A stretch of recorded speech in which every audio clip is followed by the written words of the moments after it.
بسم اللہ الرحمن الرحیم۔ خواتین و حضرات، میں ہوں رابعہ عثمان اور آپ سب کو السلام علیکم۔ آج کا میرا ٹاپک ہے بیوی کے حقوق۔ آپ صلی اللہ علیہ وسلم نے فرمایا، قیامت والے دن میزان میں جس عمل کو سب سے پہلے تولا جائے گا وہ عمل ہے شوہر کا بیوی سے اور بیوی کا شوہر سے سلوک۔ اس کے علاوہ ایک حدیث سے نبی صلی اللہ علیہ وسلم ہے کہ سب سے بہتر صدقہ وہ ہے جو کہ تم اپنی بیوی پر خرچ کرتے ہو۔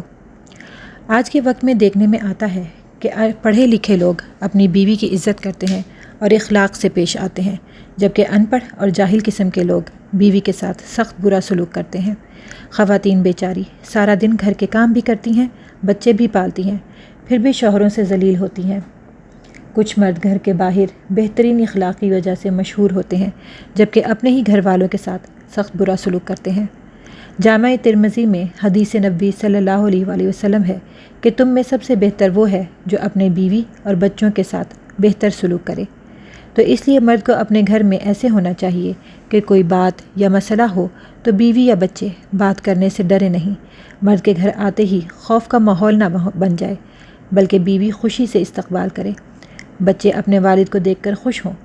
جب بھی سفر سے گھر جائیں تو اپنی بیوی کے لیے تحفہ ضرور لے کر جائیں، اس سے محبت بڑھتی ہے۔ اپنی بیوی بچوں پر اپنی وسعت کے مطابق خرچ کریں اور اللہ تعالیٰ سے سخاوت مانگیں۔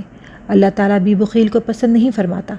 بیوی پر خرچ کر کے احسان نہیں جتانا چاہیے، بیوی کے ساتھ گالم گلوچ اور ہاتھ تو بالکل بھی نہیں اٹھانا چاہیے۔ اگر بیوی کسی بات سے ناراض ہو جائے تو یہ بیوی کا حق ہے کہ اسے پیار سے منایا جائے۔ سفر پر یا کہیں جانے سے پہلے بیوی کو خرچ دینا چاہیے۔ ایک بات ہمیشہ یاد رکھیں، حقوق چاہے عورت کے ہوں یا مرد کے، کوئی بھی آپ کے سر پر سوار ہو کر نہیں لے سکتا، آپ نے خود ادا کرنے ہیں۔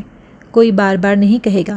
اگر آپ میں اللہ تعالیٰ کا خوف اور محبت ہے تو آپ خود ہی حق ادا کریں گے، نہ کسی کو بتانے کی ضرورت ہے اور نہ ہی کسی کو مانگنے کی۔